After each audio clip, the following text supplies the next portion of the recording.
Can you hear me okay? Yes, we can. Thank you. Thank you. We're recording now. Please go ahead. Thank you, Athena. So I would like to call the meeting to order at 6:31 on July 15th, 2025. And what I would like to begin with is to call on each counselor and after that, each interviewee to make sure that they can hear and also be heard.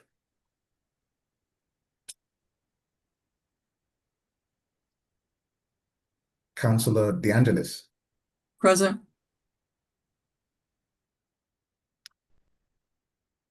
Councillor Lord. President Lynn Griesemer. Present. Thank you. Okay, I'm going through the screens and I'll go based on who I see on the screens. Priya Atiolin. Yes, present. My apologies for the pronunciation. No, you're actually the first person to have that correct on the first try. Thank you. Joseph Jane. Yes. Thank you. And Stephen Casey. Hello, yes. I hope you can hear me all right. Apologies if there's some background noise. I have like 3 fans going. You're welcome. Thank you.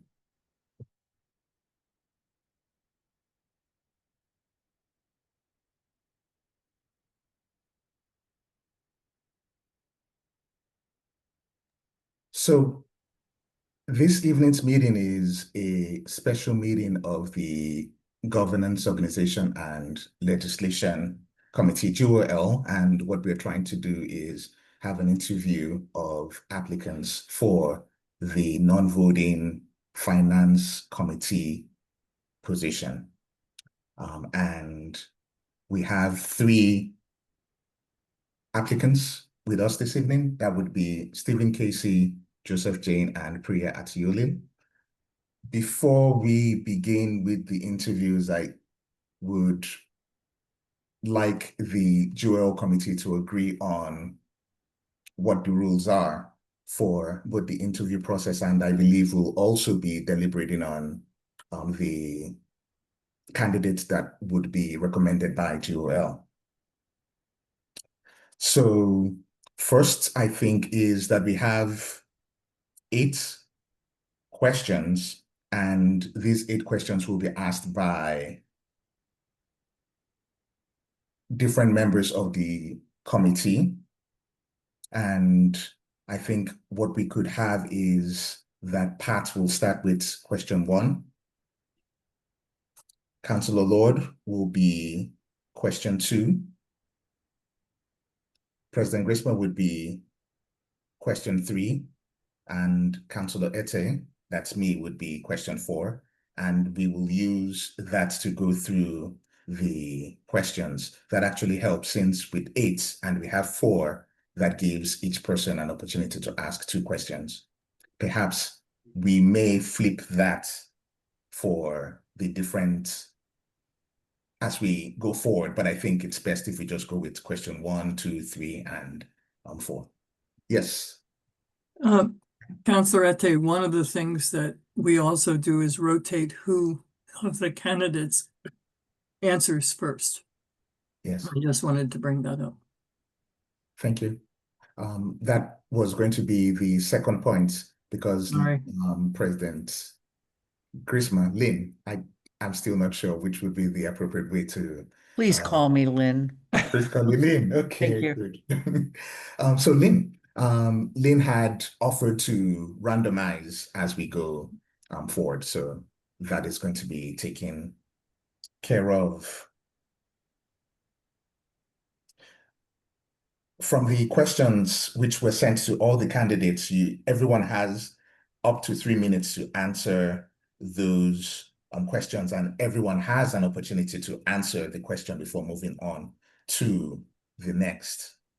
I think once we are done with all the questions, we'll move the interviewees to the audience, and then we'll have as the committee a time to deliberate and come up with who will be recommended by Joel to the full council. Before I go on, are there any questions or anything to add? Okay. Thank you very much. So we are about to begin. And so could we start with Pat on question 1? And the Right, first order for the question will be in alphabetical order of your last name. Okay. So that would be Priya, Joe. Joseph, and then Stephen. All right, thank you. So Priya, thank you for being here. Thank all of you for being here. Based on the selection guidance, what do you feel you bring to the Finance Committee that can make it successful? And please include any experience you have with finance in general or the town's Finance Committee. Well, I can use these 3 minutes to detail the financial expertise that led me to my appointment to Warren's Finance Committee. However, rather than going on about the experience, I'm going to show you what I can offer.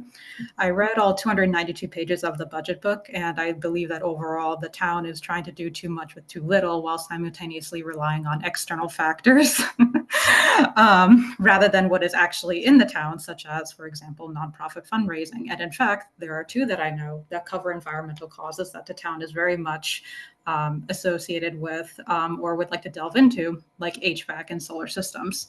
So rather than, I don't want to use the word dump, but for lack of a better word, dump, rather than dumping the money there, it would be wise to explore creative agreement options with resources that are actually in the town. And the second item that I would like to note is that there is a heavy dependence on non-recurring revenues like ESS/ER and a failure to present a sustainable exit strategy. And that frankly should have been commenced during the same year when this funding was received. And I would imagine that there could be solutions like intermunicipal agreements, like regional service sharing or grant stacking.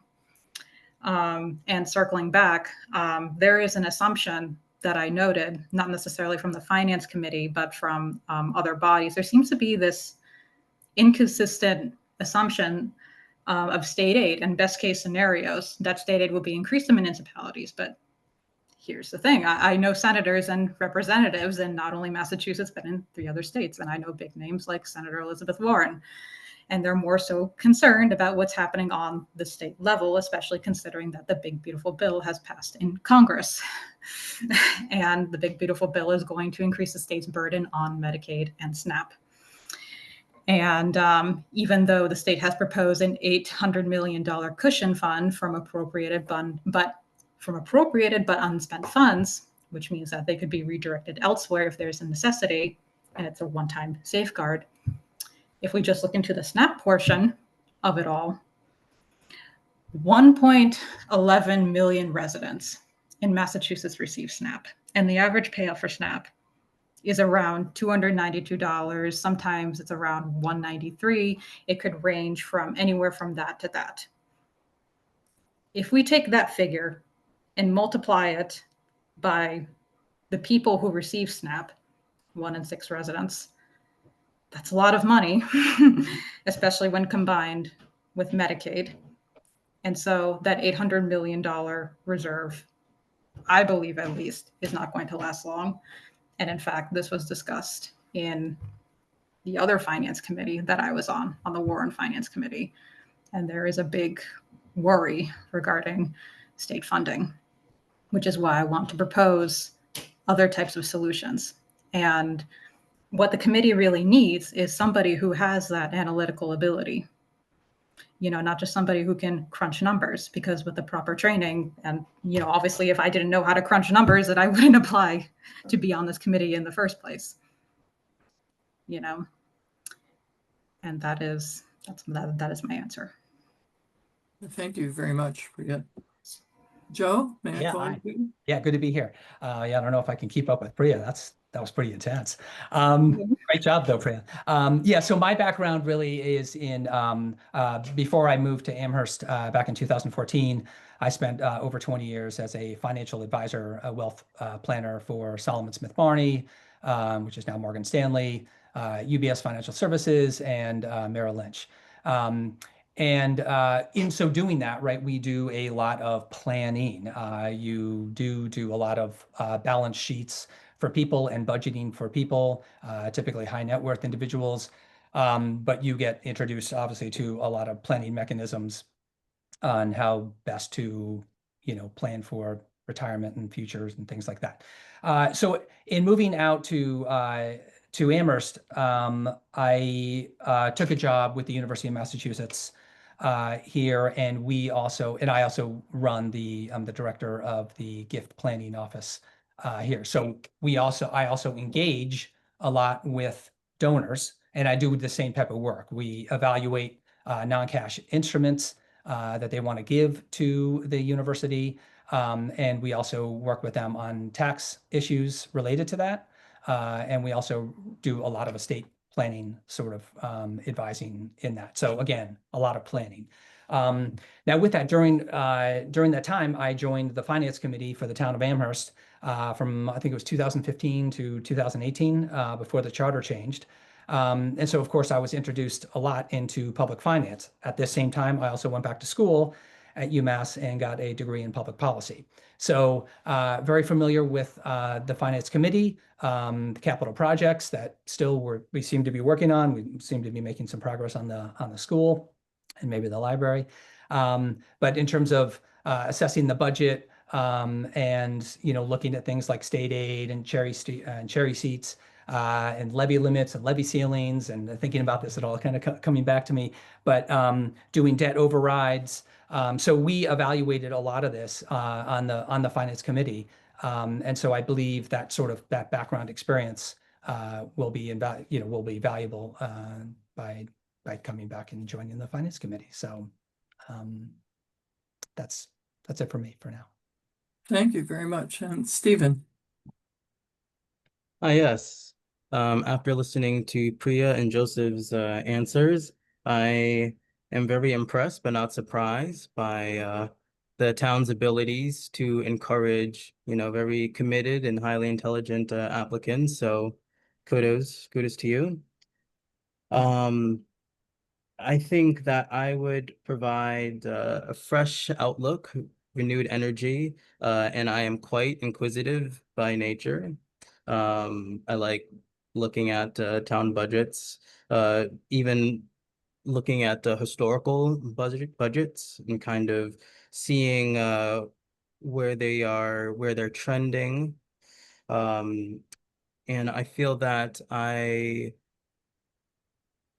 am very good at utilizing the different experts in various fields and bringing together, other local government officials to the table to develop projects, to plans, to facilitate discussions where they can maybe share some of their techniques.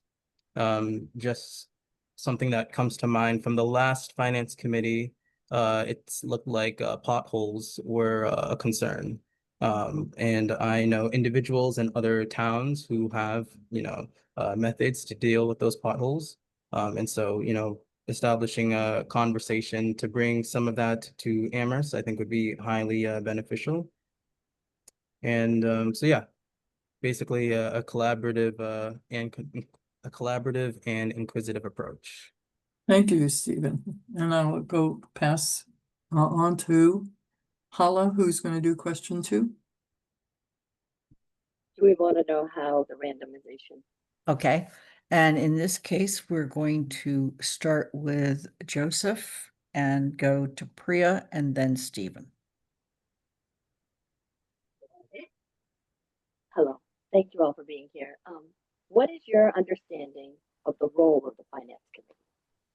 Yeah, so it's really to sort of review the budget, right, and make recommendations to the town council.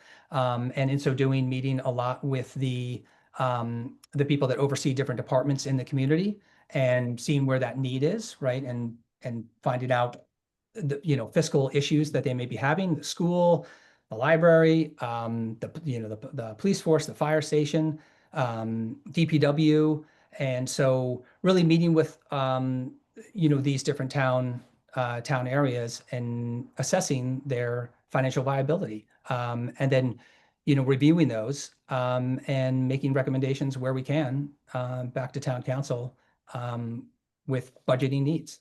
And that's what we basically did a lot in the last finance committee. So that's what I believe the role is. Priya's next. All right.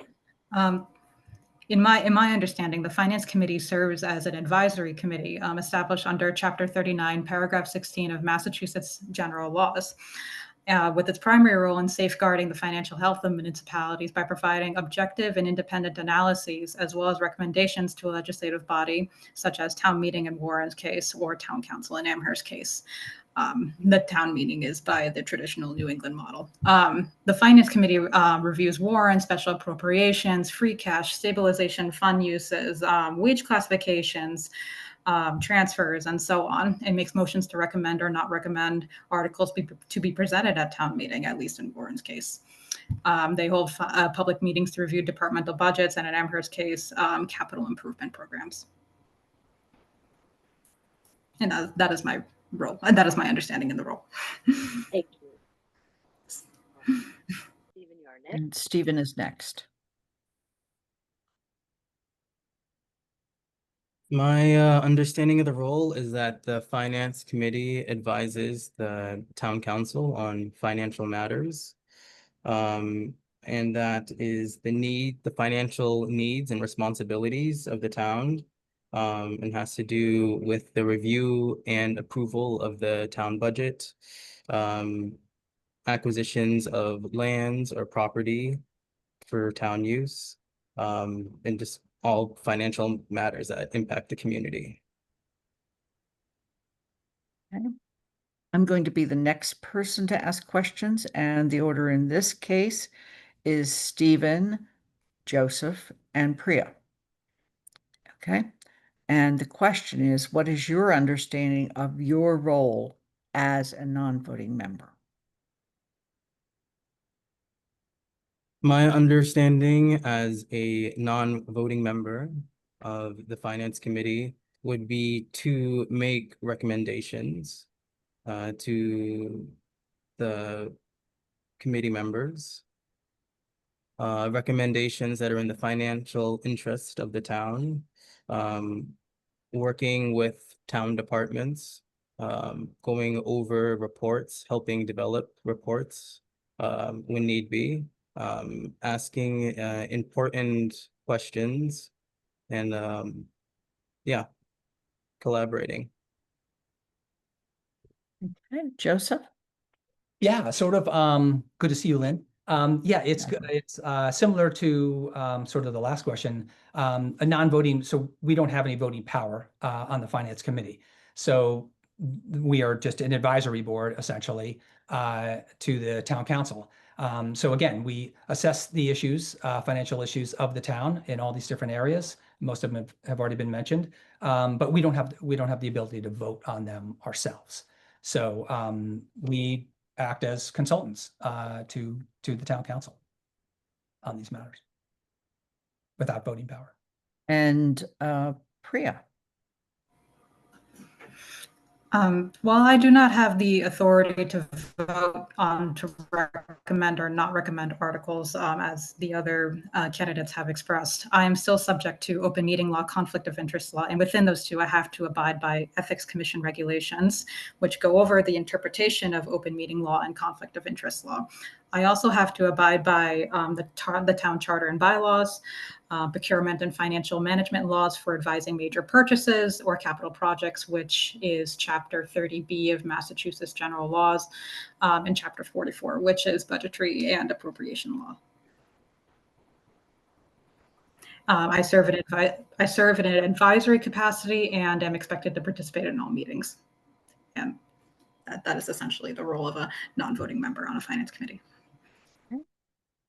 So the next question will be asked by Freka, But in that case, we're going to begin with Joseph and then go to Stephen and then Priya. Thank you, Lynn. Excuse me. This is question 4. Yes.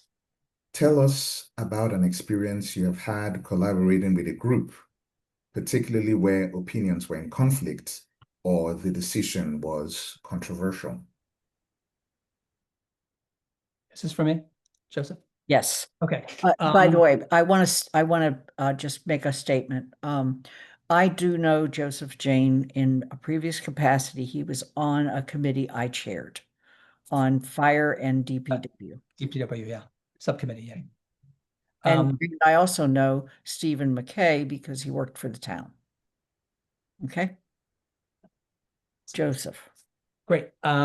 Yeah. So as a matter of fact, I'm on a investment committee. It's a finance committee for my community in the coast of Maine.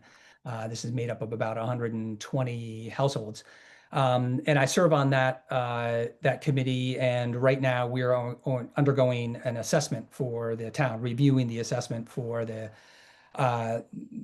folks, the people who live in the town, and there is a lot of conflict and a lot of opinions and a lot of different voices that want to be heard. And this has been going on for about nine months before we have to meet with the community itself and present options to the community about this. So there's a lot of division. There's a lot of going down rabbit holes and wasting and spending a lot of time on things that probably we shouldn't be doing. But yeah, I feel like beyond that, in general work and in my previous role in the finance committee, this is what it's all about. There's difference of opinions in many cases on how to shape policy or how to go about advising on policy. And so that just comes with the territory. So very used to that. And that conflict is been normal in my past, and usually is great because you get something great out of it. So something comes out of it good. So that's that. Thank you. I think Priya.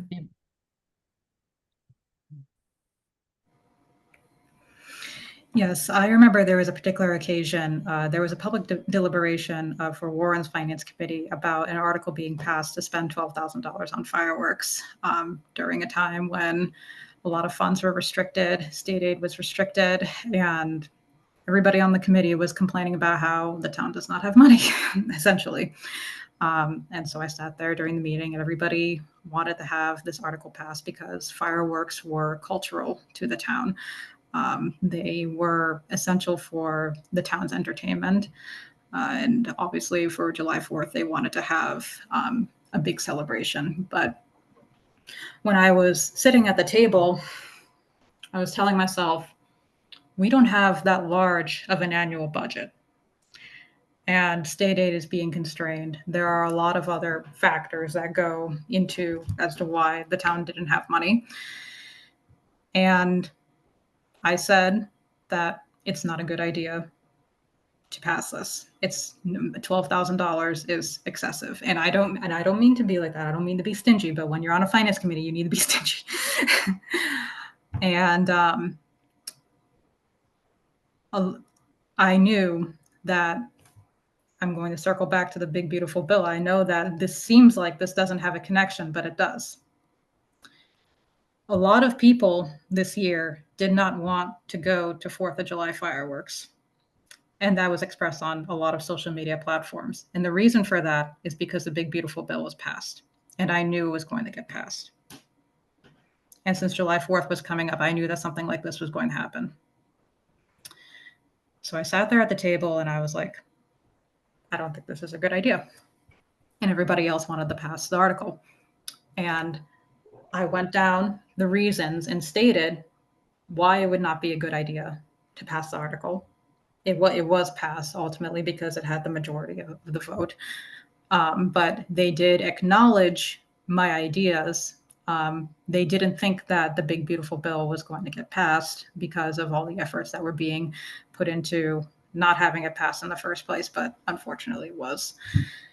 And, you know, my approach to working collaboratively with people is just to, you know, have an engaging, thoughtful conversation, discussion about how things could potentially go if a decision were to be made. And obviously, there needs to be a lot of listening more than talking.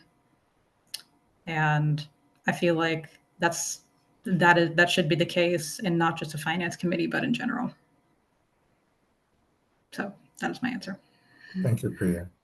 Stephen. Yeah, so I am recently kind of restarting my musical career, if you could call that. And while music a wonderful thing when it comes to programs or concerts, and there has to be a decision as to what to play, where to play, you know, all these points, all those variables could be points of contention.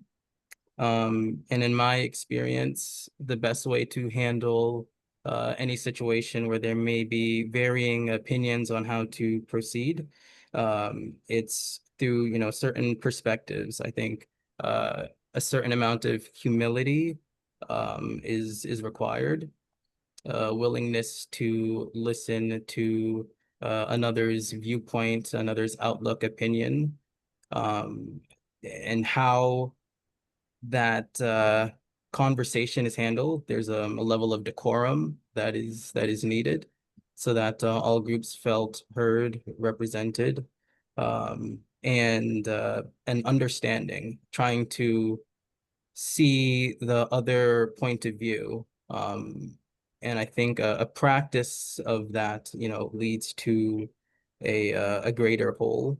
And that is, you know, some of the tools, outlooks that I use when there is a contentious, you know, situation or decision to be made.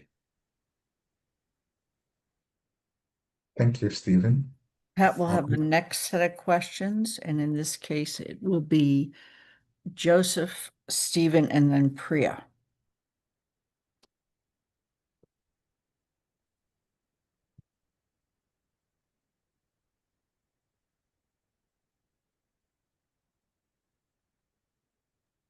You're muted, Pat, Pat. you're muted.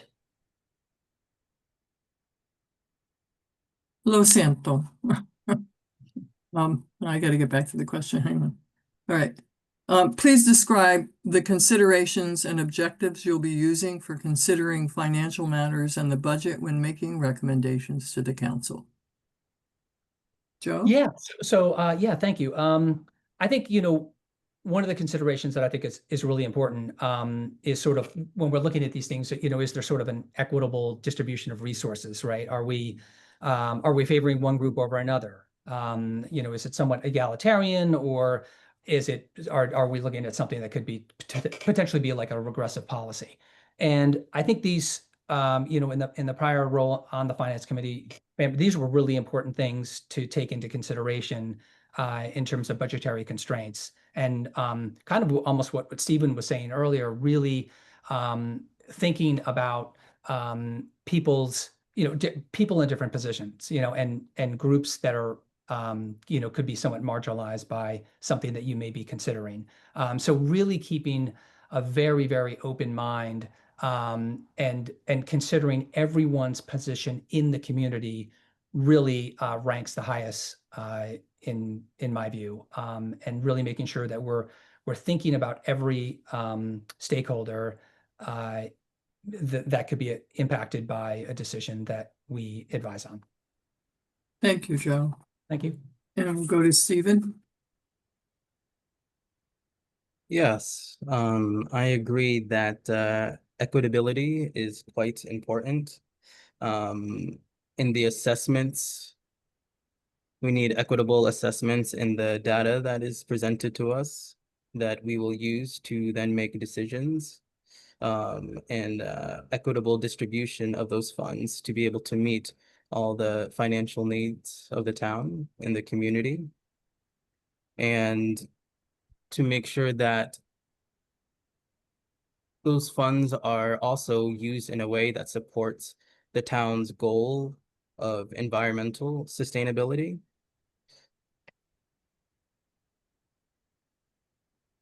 And yeah, that's it. Thank you, Stephen. And I believe it's Priya. Thank you. So there are two components to my approach, the mathematical framework and the real world outside of budgetary. So first, I will go over briefly and loosely of how a budget is developed. So first, there are guidelines set by the council, and then divisions such as accounting, assessing, and the treasurer collector maintain core financial records in which their financial indicator reports, track trends, and et cetera. And usually the overall budget is output through what looks like spreadsheet models on the town's budget.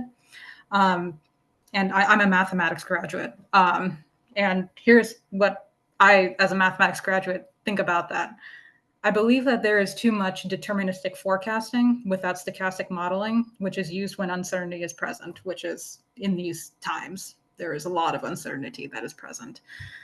There are no sensitivity matrices or no forecasts of dependencies. It's really all based on relatively simplistic formulas.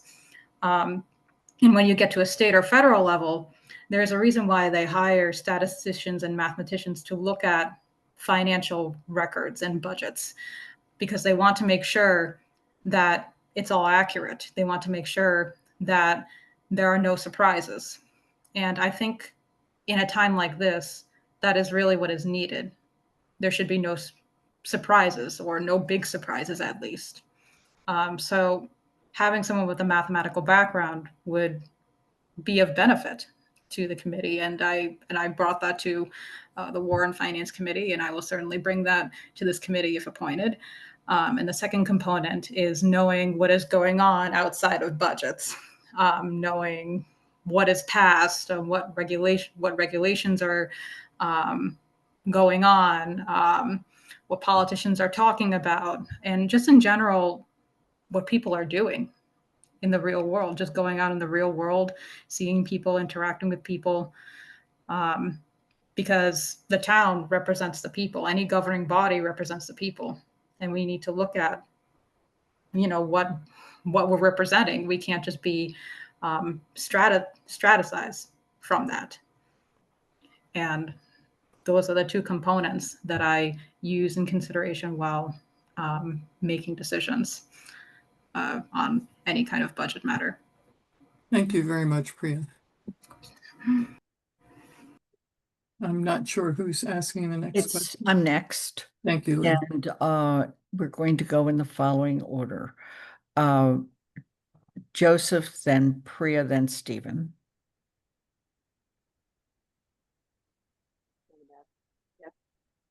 And the question is, what else would you like us to know about you that makes you a strong candidate for the Finance Committee? Thank you. The next, that's not the question. Oh, I'm sorry. That is Hala's question. And now that Hala, you asked the next question, and the order for your questions, I'm sorry, are Stephen, Joseph, and Priya. Can you hear me? Yes. Yes. Great. Thank you. What is your approach to incorporating public input into your decision making? And this question again is for Stephen, Joseph, and Priya.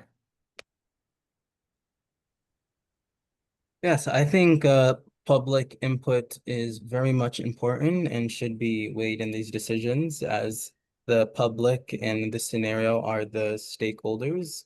They're community members that have invested interest of knowing how their tax dollars are spent.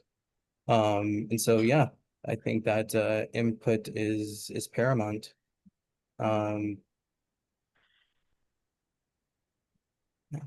Joseph is next.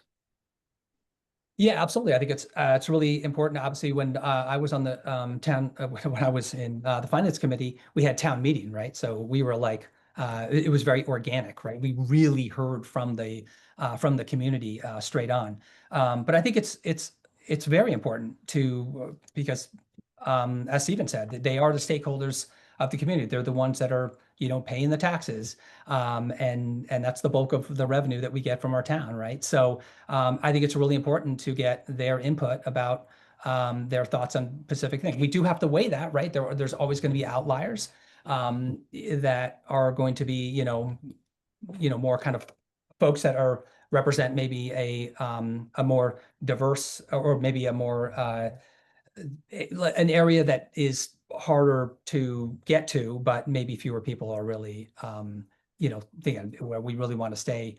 We need to balance what the community is overall kind of going towards, but we're always going to get a diverse range of opinions. And so we do have to balance that out, but I think it's very important to listen to all opinions, so we can again have sort of the most targeted policy. And Priya? I think the key here is that there are just some things that you can know better from real life than from looking at numbers and statistics. For example, the unemployment rate, the national unemployment rate. There are a number of categories that are used for the unemployment rate on a national scale, but the one that is used is U3. If we use, say, for example, U6, then the unemployment rate would actually double because it accounts for people who, say, are disabled or are students looking for jobs. And that is why on social media, say, if you go on, and I don't mean to, I don't mean to use this as an example, but say if you go on Reddit, there are a lot of subreddits. One of them is called Recruiting Hell. And there are a lot of people from Massachusetts on that subreddit who are complaining that they can't find a job, and who recently graduated, then they can't find a job. And when you look at the actual statistics that are being projected, it doesn't line up. It doesn't seem to make sense, because it seems like the employment rate is good, when in actuality there are a lot of people complaining that they can't find work. So like I said, there are just some things that that you can know better from going out and interacting with the public than just looking at statistics, looking at numbers. And I think that is where incorporating public comment is important. You need to listen to the public in order to really know what is going on, so you can make correct decisions. Okay. And okay, I do have the next question. And in this case, the order will be Priya, Stephen, and then Joseph. What else would you like us to know about you that makes you a strong candidate for the Finance Committee? We start with Priya. I will go over my education first. I graduated from the University of Massachusetts Amherst with dual degrees in biomedical engineering and mathematics. And I went on to pursue triple masters in public management, electrical engineering, and applied and computational mathematics. And applied and computational mathematics and electrical engineering were attained or using transfer credits that I had from the University of Massachusetts Amherst. I graduated a year late because I had COVID back in 2022, and I ended up in the cardiac unit in 2023. And I'm 100% better now, but I'm just saying that that's the reason why I took so many classes and finished up a little bit late. And that is to say, I also have a lot of perseverance. I am somebody who doesn't back down to anything, really. I had a bit of a difficult upbringing. I dealt with a lot of poverty and near homelessness. My family in India is very wealthy. I come from a family steeped in legal background. However, there were some internal conflicts, mostly having to do with my father and mother's love marriage that didn't grant family support. And so when I was growing up, I had to support my family. I was working a lot since the age of 14. And by the time I was 17, I managed to get myself to managerial roles by helping the owner of the place that I was working at, Bessie in Rhode Island, with bookkeeping and accounting work, because my mother is an accountant. So I learned a bit from her. And as the years went on, I progressed. I climbed the ladder from assistant manager to manager. I did a lot of independent bookkeeping for a lot of different nonprofits and a lot of different companies. Right now, I am working as an accounting. I'm working in an accounting position for the Amherst Women's Club, and I also perform treasurer's duties because the new treasurer is new. The Amherst Women's Club didn't have a treasurer for a while, so the president and I are kind of working on that, and I also help the president with her investment business as well. I have a lot of different projects going on with real estate, with gold and silver trading, and all these other different methods of making money. And aside from that, I have a lab. I have a bioelectromagnetics laboratory at the University of Massachusetts Amherst under the Institute for Applied Life Sciences. And we are mostly examining biosignals and how they intersect with the defense sector and defense technology. And I have ties with program managers at DARPA, and it's been a wonderful experience so far. And I hope to continue this for a while. And by a while, I mean for as long as I can. And I have research assistants, I have lab assistants, and everything seems to be going pretty smoothly. And I am into the grant writing process. And speaking of grant writing, I actually founded a nonprofit back in 2023. It's called the United States Davis Fund Board. And that nonprofit is centered around providing administrative assistance, financial assistance, and legal assistance to Hindu temples in the United States. And I don't mean to state this in public, but at the same time, I kind of do. But there is a lot of corruption going on in the religious community.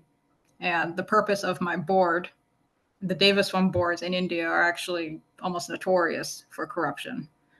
And I don't want that. I don't like that. So here in the United States, I established this nonprofit to get rid of that.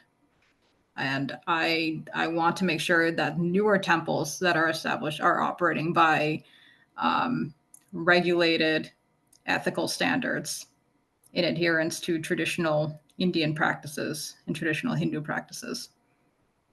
And obviously, I did a lot of financial work as well with the treasurer. I did a lot of grant writing, a lot of grant writing.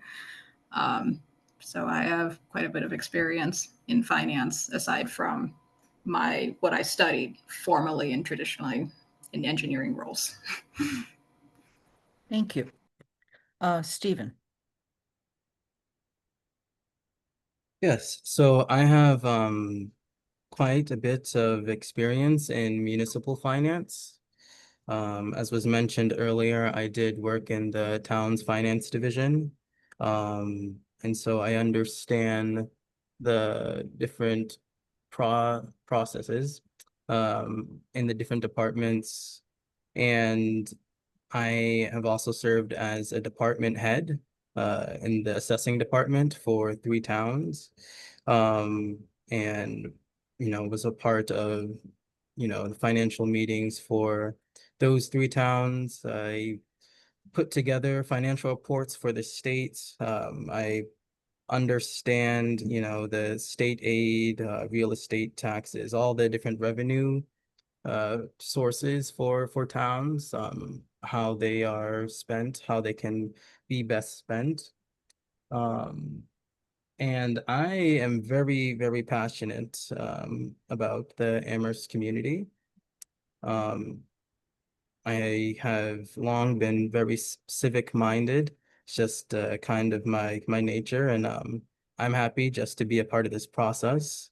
I think it's incredible, listening to you, Priya, and hearing your enthusiasm for the numbers, and you have a great command on all that, technicality. And so I would, think it'd be great to work together with you. Joseph, I think you have a fantastic presentation, and I can tell that you have a wealth of experience in your work with finance. I'd be happy to work with you as well, just as much as I would be happy to see the two of you work together on this board. So yeah, I guess that last thing you'd want to know about me is that very passionate about the community, and willing to dedicate my time and resource and any acumen that I have to help further the community's goals. Thank you. Joseph? Yes. Well, Stephen, thank you for those kind words, and right back at you. I think it's fantastic, and I do agree. Priya is she's a rock star with the statistics, and that's hats off. Absolutely. I guess I think again what I bring is sort of experience. I've been in the private sector a long time. I've also I work for the University of Massachusetts now, and I've been on the finance committee once before, and I really enjoyed it. And I think that experience speaks for something. And really, as kind of Stephen also sort of touched on, I love this town. My wife's family's all from Amherst. They grew up here. My kids went to school at the Amherst High School. They're doing really well, and I care about this town, and I care about what happens, and I plan to stay here for the rest of my life. So I consider myself a stakeholder, right? So I pay my taxes, and I want to know what's happening in the town. And when I was on the finance committee before, I just so much enjoyed being part of that heartbeat and being part of that process. And it's just something that I would love to do again, and be involved. But regardless how this turns out, I'm always going to be involved in some capacity anyway. So and I feel like I'm on the Rotary board and committee for the Rotary Club of Amherst, and I try to involve in all sorts of town affairs and be involved. So I love the town, and I look forward to the committee's decision. So Freka has the next, but let me give you the order. The order in this case is Stephen, then Priya, then Joseph.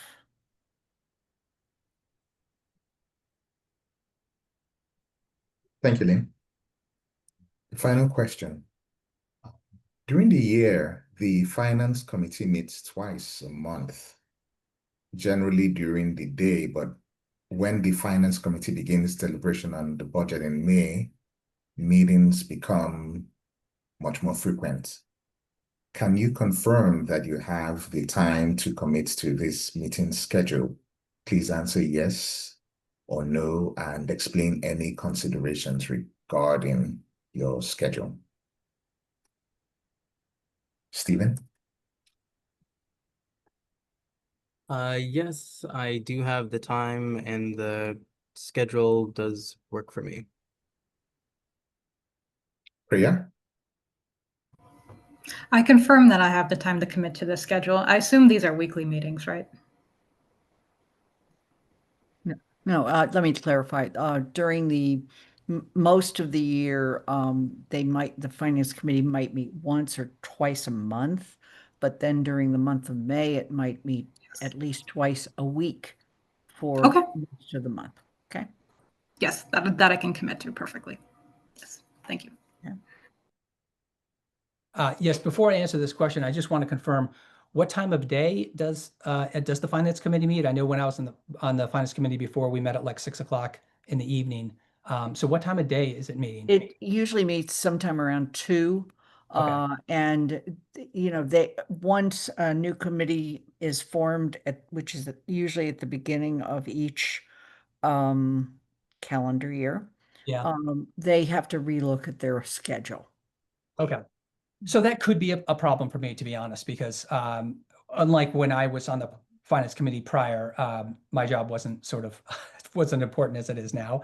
So I oversee a group of people and run this kind of division here. And my travel schedule is picks up a lot more, even with local travel. In the evenings would absolutely be no problem. But during the day, to be honest with you, it could be a problem. So I just wasn't sure. I was assuming that the meetings still did occur in the evenings. But that could be a little bit of a problem for me. I feel the need to just clarify where that each of you actually lives in Amherst. So, Priya, you most recently lived in Warren or Yes. West Warren? Yeah. Yes. And And sorry. Please proceed. I'm sorry. Yes. I will be moving to Amherst in a couple of weeks. Okay. Yes. I just want to confirm that. I know that as a member of the finance committee, I cannot live outside of Amherst, but I will be moving to Amherst in the coming weeks. I'm just Okay. letting you. Okay. Stephen? Yes. Lived here for 29 of my 31 years. Okay. And Joe? Oh, yes, definitely. Yep. 18 Taylor Street, right over by the high school. Athena, you have a question. Oh, I just wanted to add some context to the previous question about scheduling. It's, in my mind, it's more about the frequency of the meetings than the meeting time. When the committees reorganize at the beginning of the year, we poll members to make sure that the meeting time works. But I think the question is more about the frequency of those meetings when they're reviewing the budget twice a week rather than every other week, which is the regular meeting schedule. Yes, I remember those days, and that's fine. When the frequency picks up during that time, I'm fine with that. I guess my problem is just 2 o'clock in the afternoon could be an issue for me, just for the regular meetings. Okay. Thank you. Thank you. All right. Thanks. That concludes the questions and the rotation. So Freka, is there anything else you want before I move people? I'm going to move you to the attendees, or actually, Athena, are you at a place you can do that? Yep, I'll move the 3 of you to the audience, so you're welcome to stay and continue to listen to the meeting or not. Right. Up to you. Okay. As we are making that move, I'd like to thank everyone for their thoughtful answers to these questions. It's always fascinating how even with the questions staying the same, the answers always end up being different because everyone has a different perspective that they bring from their experiences and possibly to the committee. So thank you very much for your preparation, your time, and for your answers. Thank you. So we're now moving to the second stage. And what I wanted to ask of everyone on the committee is if we could take maybe about 3 to 5 minutes to think of the responses that we've gotten and go over the SOIs. And when that's done, if you could write maybe your first and second names on the list.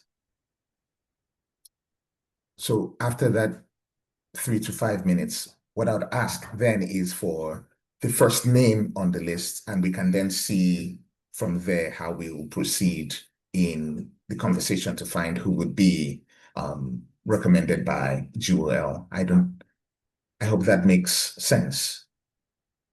3 to 5 minutes to go over what we've heard, write down first and second people on the list, and then we will poll afterwards and begin deliberations then. So I think we could do that up until 7:28.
I think we can start the polling now.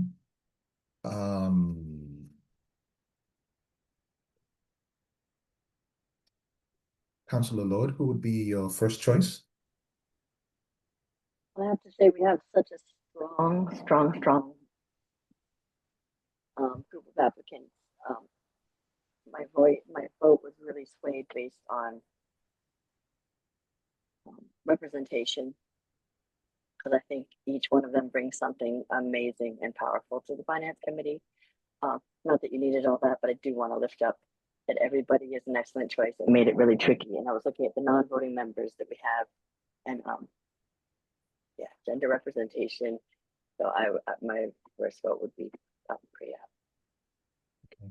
Thank you. So Councillor Lord has her first choice as Priya. Pat? My first choice is also Priya. I am a little concerned about residency, so I want to know that that's going to clear up. Okay. Thank you, Pat. Lynn? It's a tough one. My first choice is Joseph Jane. I'm concerned about the issue of his, can he actually be at meetings? But he's been clear about that. But then, we need to accommodate people who work in what we do. So that's, and we have other counselors and other people on the finance committee who do work, and we need to think about that. So.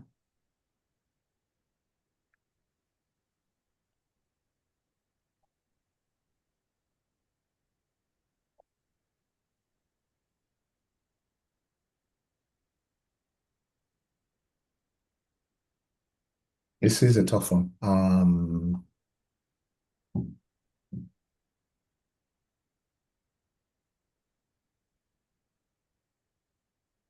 I had Joseph as my number one choice.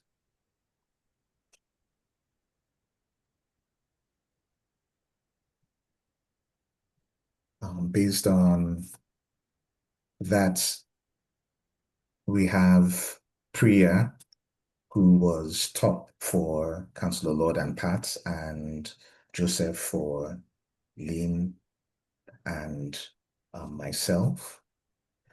The reason I wrote if we could have a top two is if we could see how that would rank as well. And so I'll be interested in everyone's second choice.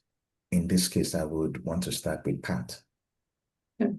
My second choice is Joe.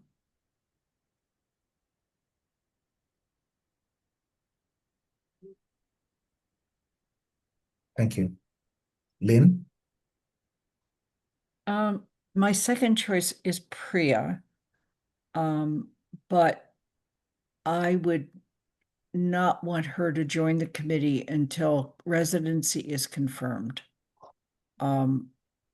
So that's absolutely a must for me. And it's a must, period. So thanks. Thank you, Councillor Lord.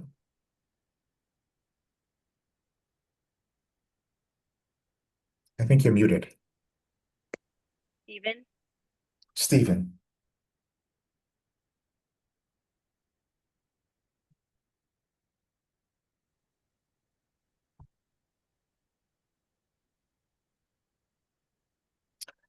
Thank you. I had Priya as number two.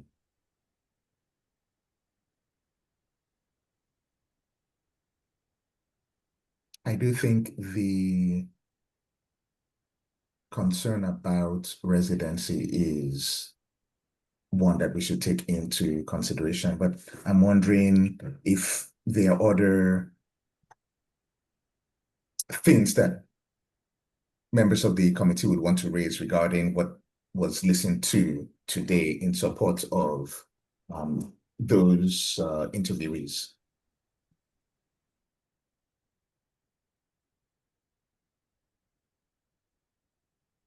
I didn't understand what you just said. So we had a straw poll and that was blank without reasons given. I'm wondering if for the committee members, if there is something that could be explained based on maybe what you read or what you listened to this evening that gives you that desire to have one or two. I'm willing to go first. Joseph's, as two of the candidates have been long-term residents of Amherst, and I think that's very attractive. It's not a requirement, but it is attractive. One of them has direct experience with our finance department. The other one has experience being on a finance committee. And so I think that's also attractive. I think that my hesitancy for Stephen at this point is we also just approved him for another committee. And I want to make sure that we don't overwhelm somebody with committees. So that's my real hesitancy is there. Priya, I think, is obviously a brilliant person and brings both theoretical and also very and some very practical experience. She has been on the finance committee in Warren, where she presently lives, and so forth. My biggest hesitancy there is she needs to show proof of residency before she can be sworn in with the town clerk.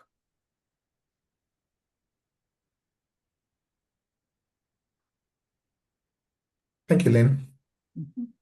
Any other comments?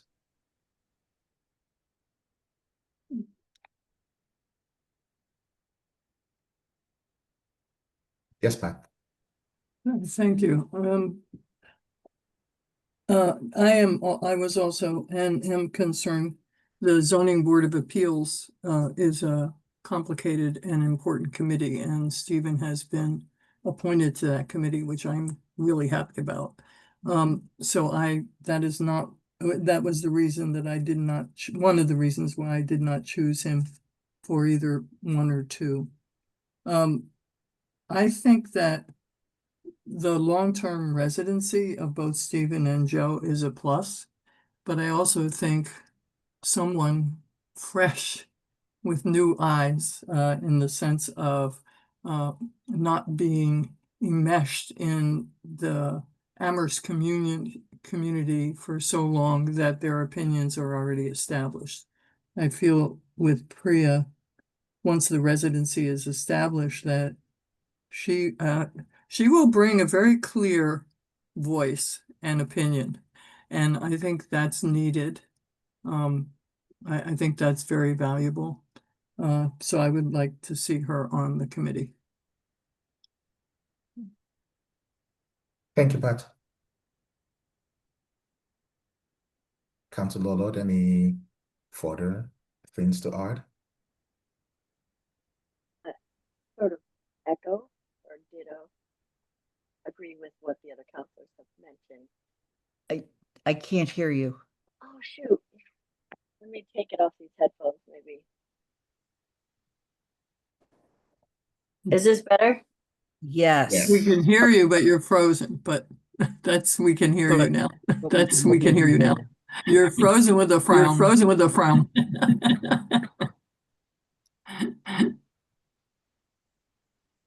Yeah, I echo both of all the sentiments that have been lifted up about the advantages of the long-term residencies, knowing how Amherst kind of works, but then the opportunity to have someone who might not be as enmeshed in or influenced by Amherst politics.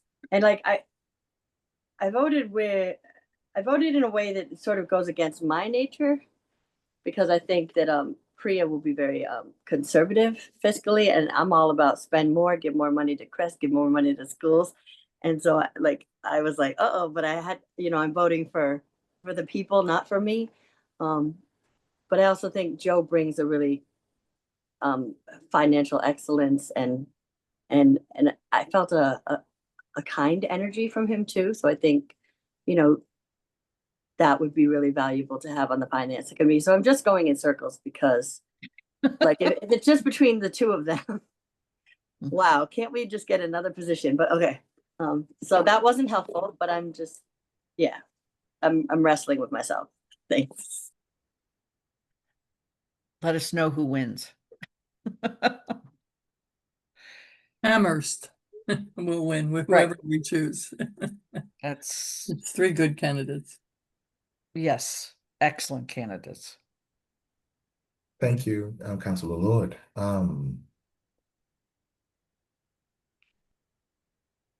Is there anyone who would be interested in changing their votes? Well, we have two positions, Oh, we have two positions. right? We have one position that's been vacant for a long time, Mhm. and we have another position that is vacant because Bernie Kubiak has chosen not to re-up. Okay. Yeah. And Yeah, we that's have, helpful. I was under the impression that it was going to be for one position, so that there are two is actually kind of helpful. And so if we go back to the votes, then it is clear that both Joseph and Priya are the two out of the three that we would be interested in selecting. Okay. Right. Thank you. And with the condition, however, that Priya is not sworn in until residency is demonstrated. Okay, that is also helpful and something to put into the notes. Yes, before I say further, Athena. I believe the council would have to vote a waiver if the council votes on Priya's appointment before she's a resident. So I don't think that would be contingent on her residency at the time that she's sworn. It's contingent on her residency at the time of the appointment. So Joel might vote to recommend Priya for a term beginning September 1st or something like that. You know, I actually appreciate that because I've been wrestling with how to deal with that.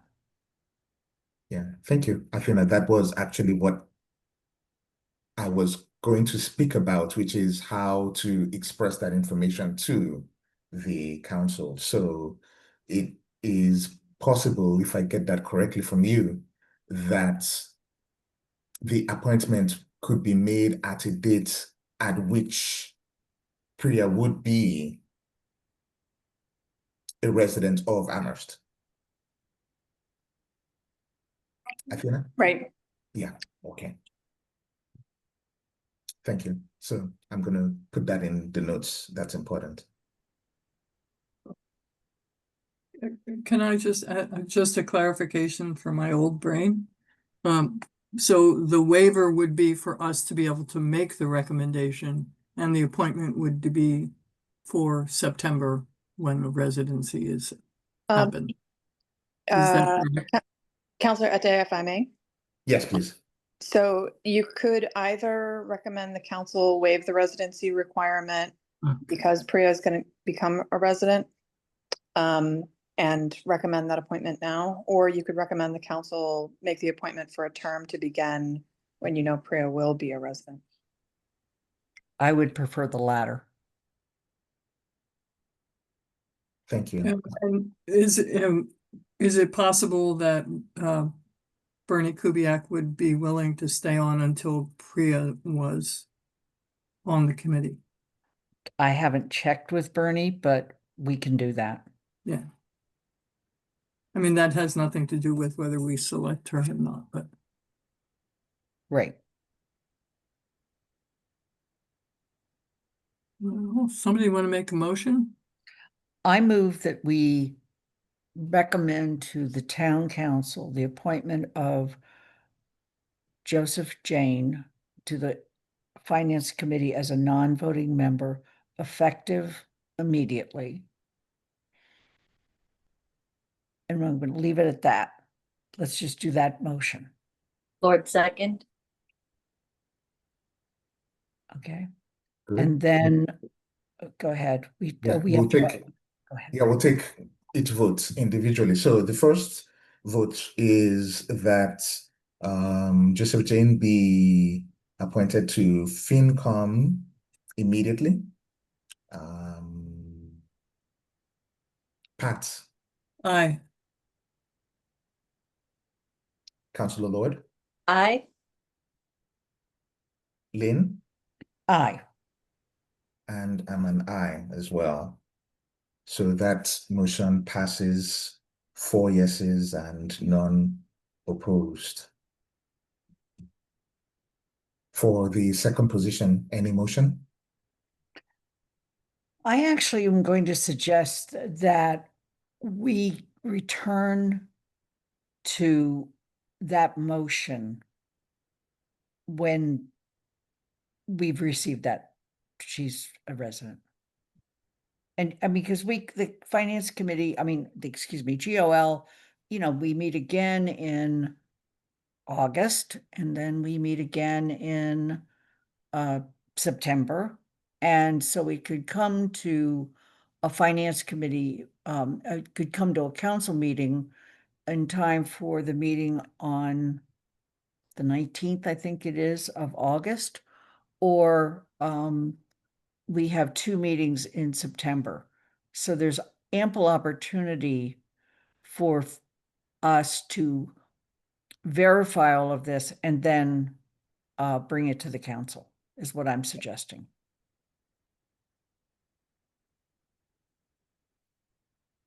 What do we think? Any thoughts on that?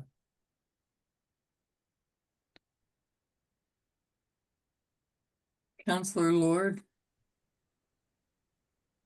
I'm wondering, so that would mean we're not like looking for anyone else right now or still accepting applications. It's just on a pause until the next meeting. Do we know that residency will be verified by then? We can ask Or- that she provide that to the clerk. This is As opposed to if we did it now, would we be bound unless we had in the motion a condition of by this date if we don't have residency? I'm just trying to understand, clarifying. Yeah. Yeah. I think it's cleaner to wait, but I'm certainly interested in Athena's opinion on this, or anybody else's opinion. It doesn't mean we have to, it means we hold the position. And I think that's fine. At this point, there's not a lot going on with the Finance Committee. Although there will be in the not too distant future. But what I'm suggesting is that we act on this as soon as we get that verification at our next meeting, and we bring it to the council meeting right after that. And so this is a question for Athena. Can we hold the second position without having a motion until our next meeting? Sure, you could just not make a recommendation for the second vacancy. I think it's a little bit awkward to leave the 2 candidates kind of in Yeah, space. But you could vote to recommend Priya contingent on her residency, and then the council could vote it as soon as that's established. So there are several ways to do this. I think not acting on it at all is, in my opinion, a little awkward for the candidates, but that's just, there's options. It's up to you. Okay. Pat? Yeah, I agree with Athena that it's really awkward. I don't see why it is we want her.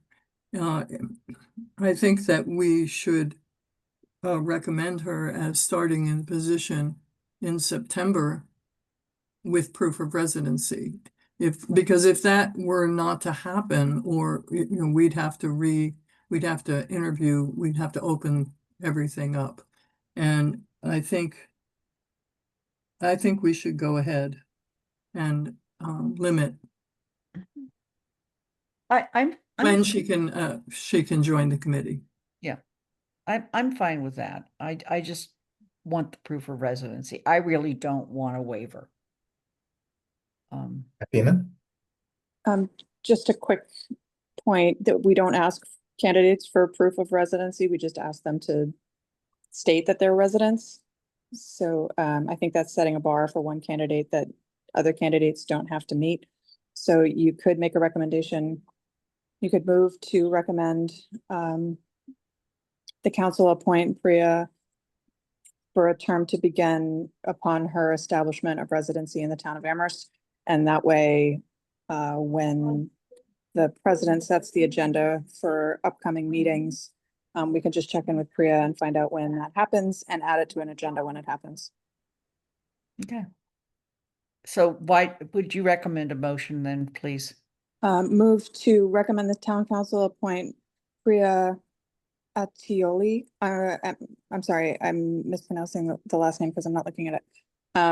For a term to begin upon her establishment as a resident in the town of Amherst. And I don't think the other motion included an expiration date, so I'll leave it at that. They're both 3-year terms. They're 2-year terms for finance committee, Yeah, but I think we have one expiring in 2026. So 2 would expire in 2027. Okay, all right, So for a term to expire June 30, 2027. right. So we should amend the first motion to make sure it reads that way Okay. for Joe Joseph. Do we all approve? Joseph Jane, I'm sorry. That motion hasn't been made. That's just a suggestion. Okay, that's a suggestion. Okay. I move motion that to we take Athena's advice and as she stated the motion, which I can't repeat, I apologize. Lord second,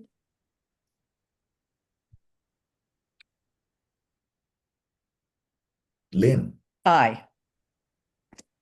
Councillor Lord, aye. Pat, Aye. and I'm an aye. So this is a motion that Joseph Jane be appointed to the Finance Committee immediately for a term that will end in 2027. Not to me. It's the first one was a motion to recommend the town council appoint Joseph Jane as a non-voting member of the finance committee for a term effective immediately and expiring at June 30th, 2027. Yes. And then the second one was to recommend the town council appoint Priya Atioli for a term beginning upon her establishment of residence in the town of Amherst and expiring June 30, 2027. Okay. Let me So- also mention that given her relationship with the University of Massachusetts, she doesn't come to Amherst completely unaware of the town. She just Yeah, isn't presently living here. yeah. So my question is, were the two motions combined as one, or did we vote on just one motion? They should be, Oh, I'm sorry. go ahead. You voted on them individually, so they would come to the council individually. And particularly because the council may be able to act on Joseph Jane's appointment at the next meeting, and then Priya's appointment may be postponed until we hear confirmation from her that she's moved to Amherst. Okay. So those would be two separate recommended motions. Okay. I want to cross every T and dot every I. I believe the way we went is that Lynn moved initially for the votes appointing Jane to the council, and that was seconded by Councillor Lord, but that didn't include the dates. The vote we just had was to amend that to include the date, and that was by Pat and Lynn. You Correct. didn't take a vote to amend the first recommendation because, so you voted once to recommend Joseph Jane, and then you voted, the second vote was for Priya. Oh, it's okay. When the motion comes to council, we'll include the expiration date. It's in the committee charge that it's 2 years, so, Okay. I mean, technically you'd want to include in your GOL report, the recommended motion for the council that includes the date. In my opinion, it doesn't matter that your motion and vote didn't include the date Okay. because That it's is- committee charge. Yeah. Thank you. It's my first time. I need to iron out all the creases and I'll get better at it. So thank you. We're- You did a everyone. fine job. Come We're all on. here for each other, Counselor Etche, so that's why I stuck around. Okay, so I think we have all that we need. Before we conclude, are there any items that have been unanticipated or anything else we should add before we move to adjourn? Well, I would just like to thank Stephen for stepping forward for zoning board and planning board and for the finance committee. And I look forward to his participation in town government for a long time. Great. Yeah. Thank you. I second that.